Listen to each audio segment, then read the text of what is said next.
پھر اللہ سبحانہ تعالیٰ فرماتے ہیں بل قلوبہم، بلکہ دل ان کے، مراد یہاں پر کافر ہیں، بلکہ دل ان کافروں کے فی غمرتن، غفلت میں ہے، من ھذا، اس سے یعنی اس قرآن سے، یا پھر آخرت کے احساس سے، یا پھر نامہ اعمال کی ریکارڈنگ سے۔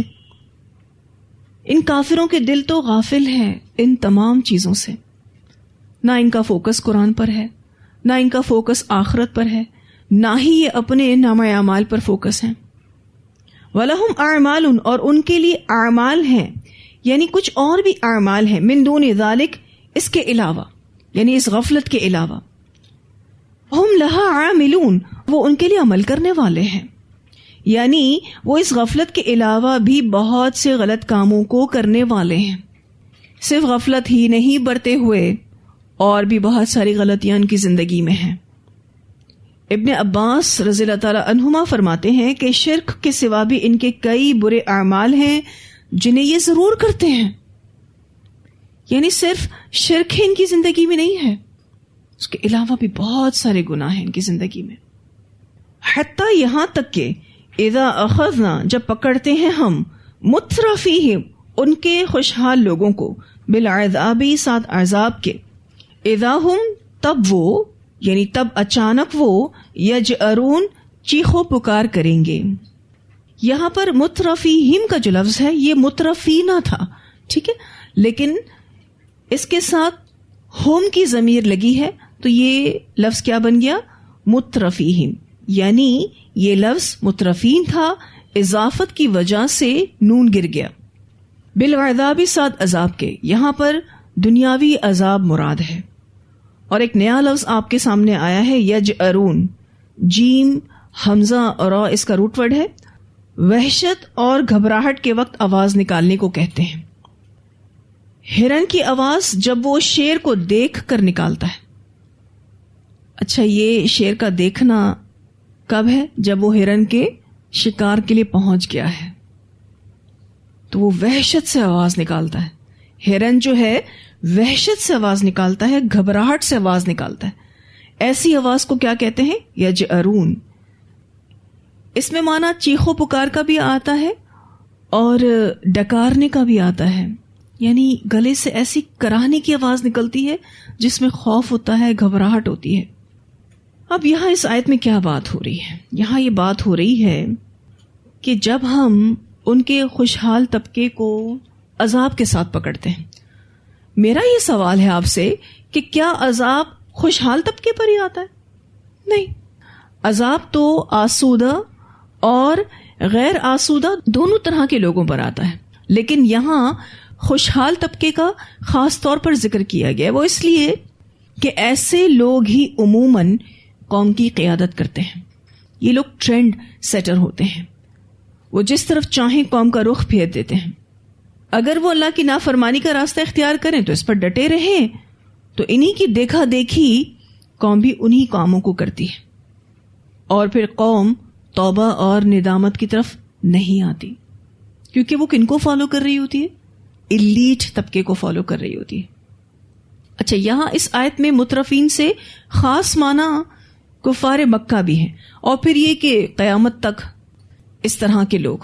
کفار مکہ کو اس لیے مراد لیا گیا ہے کیونکہ اللہ تعالیٰ نے ان کو مال و دولت کی بڑی فراوانی دے رکھی تھی اور اولاد سے بھی نواز رکھا تھا، اور انہی دونوں چیزوں سے ان کو مہلت دی گئی تھی۔ جب دنیاوی عذاب ان پر آتا ہے تو وہ بے قرار ہو جاتے ہیں، وہ چیخنے لگتے ہیں، چلانے لگتے ہیں۔ بات یہاں دنیاوی عذاب کی ہو رہی ہے۔ یہ بات یاد رکھیے گا کہ دنیاوی عذاب میں بھی اگر کوئی جزا فضا کرے یا چیخو پکار کرے، اللہ کی گرفت سے نہیں بچ سکتا۔ یعنی جزا فضا اور چیخو پکار دنیاوی عذاب میں بھی انہیں اللہ کی گرفت سے بچا نہیں سکتی، اور اسی طرح آخرت کے عذاب سے تو بالکل بھی نہیں۔ یہ دنیاوی عذاب انہی کے اعمال کی شامت ہے، ان پر ظلم نہیں کیا گیا، یہ اپنے ہی اعمال کی شامت کو دیکھ رہے ہیں۔ لا تجأروا اليوم، انہیں کہا جائے گا نہ تم چلاؤ آج، اور الیوم سے مراد دنیا میں عذاب کا دن ہے۔ انکم، بے شک تم، منا ہم سے، لا تنصرون نہ مدد دیے جاؤ گے، یعنی تمہیں کوئی چھڑانے والا نہیں ہوگا، تمہارا کوئی علاج کرنے والا نہیں ہوگا. اور ایسا ان کے ساتھ کیوں کیا جائے گا؟ وجہ آگے بتائی جا رہی ہے. قد کانت تحقیق تھیں آیاتی میری آیات، یعنی قرآن ان کے پاس آیا، احکام الہی ان کے پاس آئے، تتلا علیکم پڑھی جاتی تم پر، قرآن کی آیتیں تم پر پڑھی جاتی تھیں، فکنتم تو تھے تم علی اعقابکم اپنی ایڑیوں پر، تنکسون تم پھر جاتے. تنکسون کا جو لفظ ہے نون کاف صاد سے ہے، کسی چیز سے ہٹ جانا، الٹے پاؤں لوٹنے کو کہتے ہیں. اس لفظ میں رو گردانی اور اعراض دونوں کا معنی ہے. ٹھیک ہے، عرب یہ لفظ تب استعمال کرتے تھے جب کوئی راستے سے بھٹک جاتا تھا. نقصہ کا لفظ عرب کب استعمال کرتے تھے؟ جب کوئی راستے سے ہٹ جاتا تھا. تو اللہ تعالیٰ فرماتے ہیں کہ تمہارے پاس میری آیات آتی تھیں، وہ تم پر پڑھی جاتی تھیں، لیکن تم اپنی ایڑیوں پر پھر جاتے تھے. مستکبرین تکبر کرتے ہوئے، بھی ساتھ اس کے، سامعون رات کو افسانہ گوئی کرنے والے، تہجرون تم بیہودہ بکتے تھے. اچھا، میں نے آپ کو بتایا کہ ان کو اس عذاب سے دوچار کیوں کیا گیا، اس کی وجوہات آگے آ رہی ہیں. ٹھیک ہے، تو پہلی وجہ کیا ہے؟ قد کانت آیاتی تتلا علیکم فکنتم علی اعقابکم تنکسون. ٹھیک ہے، دوسری وجہ مستکبرین. ٹھیک ہے، اور تیسری وجہ بہی سامرن تہجرون. ٹھیک ہے، اب آپ یہ جو آیت نمبر 67 ہے اس کو تھوڑا اچھے سے سمجھ لیں. یہاں جو بہی کا لفظ آیا ہے، با کو الگ سرکل کر دیں اور ہی کو الگ سرکل کر لیں. ٹھیک ہے، مفسرین کہتے ہیں کہ یہاں با سبب کی بھی ہے، اور با کا معنی عن یعنی سے بھی ہے. اللہ سبحانہ تعالیٰ فرماتے ہیں یہ اپنے تکبر میں میری آیتوں کو افسانے سمجھتے اور بکواس کیا کرتے تھے. جیسا کہ میں نے ذکر کیا کہ بھی میں با سبب کی بھی ہے اور با بمعنی عین بھی ہے. دونوں معنی کے اعتبار سے اس کا مفہوم سمجھ لیتے ہیں. با اگر سبب کی ہے تو معنی یہ ہے کہ ہی سے مراد حرم ہے، بیت العتیق ہے. ٹھیک ہے، خانہ کعبہ ہے، یعنی انہیں اپنی خانہ کعبہ کی تولیت پر بڑا ہونے کی وجہ سے، وہاں کا نگران ہونے کی وجہ سے جو تکبر تھا، اسی بنا پر یہ اللہ کی آیات کا انکار کرتے تھے. یعنی حرم کی تولیت کی وجہ سے یہ تکبر کرتے تھے اور بیہودہ باتیں کرتے تھے. ٹھیک ہے، تو پھر آپ دیکھیے کہ اس آیت کا ٹیکسٹ کس طرح سے ہوگا. مستکبرین بہی، یہ ایک حصہ ہوگا، سامرن تہجرون. ٹھیک ہے جی. اب دوسرا معنی بعض مفسرین نے با کا معنی عن یعنی سے کیا ہے، اور ہی کی ضمیر قرآن کی طرف جا رہی ہے، یعنی قرآن سن کر ان کے دل تکبر سے بھر جاتے ہیں جو انہیں قرآن پر ایمان لانے سے روکتا ہے. اب یہاں پر جو سامرن کا لفظ ہے اس کے اصل معنی چاندنی کے ہیں، اور سونے سے پہلے قصہ گوئی کرنا، رات کی تاریکی کو بھی کہتے ہیں. اور تہجرون کا جو لفظ ہے، حجر کہتے ہیں فحش گوئی کو، بیہودہ اور نامناسب کلام کو، اور اسی طرح سے بدزبانی کو بھی کہتے ہیں، اور نیند میں باتیں کرنے کو بھی کہتے ہیں.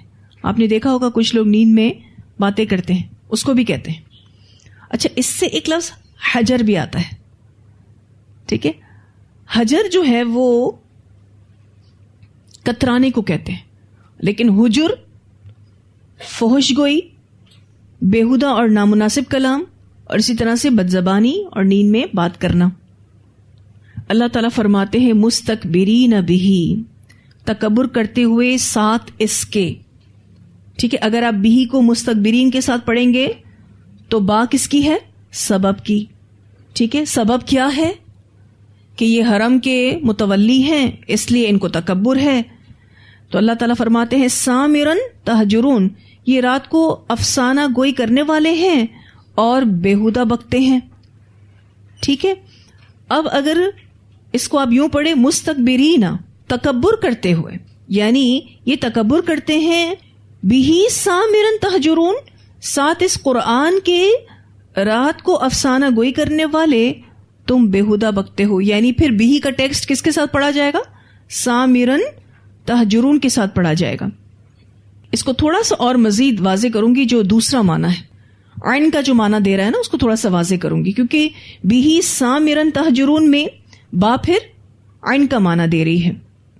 میں نے آپ کو بتایا ہے کہ سامرن چاندنی کو کہتے ہیں.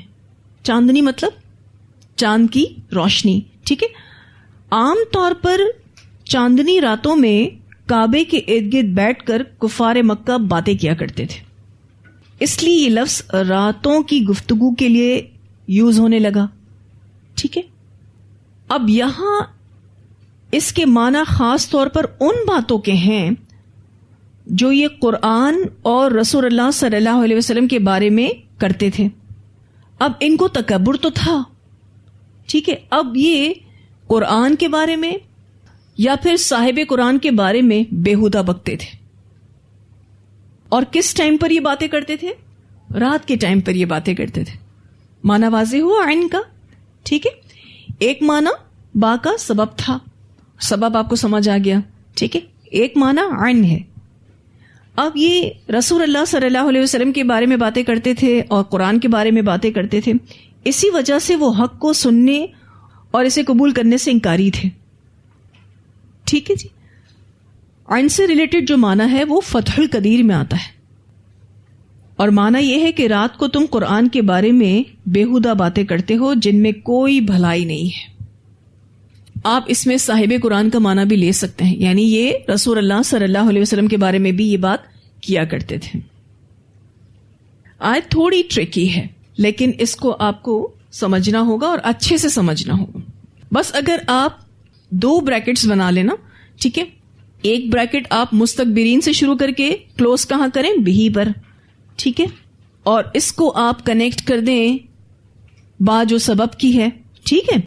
اور اگر آپ دوسرا بریکٹ یوں بنائیں کہ بہی سے بریکٹ کو شروع کریں اور تہجرون پر اینڈ کریں، یہاں پر با کون سا معنی دے رہی ہے؟ سے کا معنی دے رہی ہے. عین حرف جار کا معنی دے رہی ہے. اور دونوں اعتبار سے تفاسیر فرق ہے. ایکچولی کفار مکہ یہ دونوں کام کرتے تھے. ان کو کعبے کی تولیت کا غرہ تھا، تکبر تھا. اس وجہ سے پھر یہ بہت بیہودہ باتیں کرتے تھے، بہت نامناسب کلام بولتے تھے. تکبر جس کو ہو آپ کو بتایا نا، پھر اس کی تو زبان کتنی خراب ہوتی، وہ کتنا بد زبان ہوتا ہے آپ کو تو اندازہ ہے. ٹھیک ہے. پھر دوسرا معنی جو ہے نا کہ یہ اتنا تکبر کرتے تھے کہ پھر یہ قرآن کے بارے میں، رسول اللہ صلی اللہ علیہ وسلم کے بارے میں بہت نامناسب باتیں کرتے تھے. آپ صلی اللہ علیہ وسلم کے بارے میں کیا باتیں کرتے تھے؟ چلیں بتائیں. کوئی 1-2 باتیں بتا دیں. آپ مجنون ہیں. ٹھیک ہے. آپ شاعر ہیں. ٹھیک ہے. اس کے علاوہ آپ جادوگر ہیں، کاہن ہیں. وہ رسول جس کو یہ بچپن سے جانتے تھے، قرآن کے بارے میں کہتے یہ شاعری ہے، یہ جادو ہے، یہ کہانت ہے، اساطیر الاولین ہے. اور یہ سارا ڈسکشن ان کا ڈے ٹائمنگز میں نہیں ہوتا تھا. رات کو بیٹھ کر یہ باتیں ڈسکس کرتے تھے. جب چاندنی رات ہوتی تھی، ان کا ویسے بھی یہ عام مشغلہ تھا. مشرکین مکہ کے بارے میں اگر آپ کو یہ بات پتا ہو کہ یہ رات کو دیر تک چاندنی راتوں میں بیٹھ کر قصہ گوئی کیا کرتے تھے. پہلے تو یہ اپنے آبا اجداد کو ڈسکس کیا کرتے تھے، لیکن جب نبی اکرم صلی اللہ علیہ وسلم نے نبوت کا دعویٰ کیا تو پھر یہ قرآن کو اور آپ صلی اللہ علیہ وسلم کو ڈسکس کرتے تھے. اور ان کی ڈسکشنز نیگیٹو سینس میں بھی ہوتی تھی. اب چونکہ قرآن جو ہے مختصر کلام ہے، اس میں آپ کو ایک چھوٹی سی آیت میں 2 باتیں سمجھائی گئی ہیں. واضح ہے معنی. ٹھیک ہے. یہ جو دوسرا معنی ہے عین کا، ایکچولی اس کا ڈکشنری مین جو ہے وہ سے ہے. اگر آپ کو بات سمجھنے کے لیے یہ ترجمہ لکھنا ہو کہ قرآن کے بارے میں یا قرآن سے ریلیٹڈ، تو انشاءاللہ آپ کو آسانی ہو جائے گی.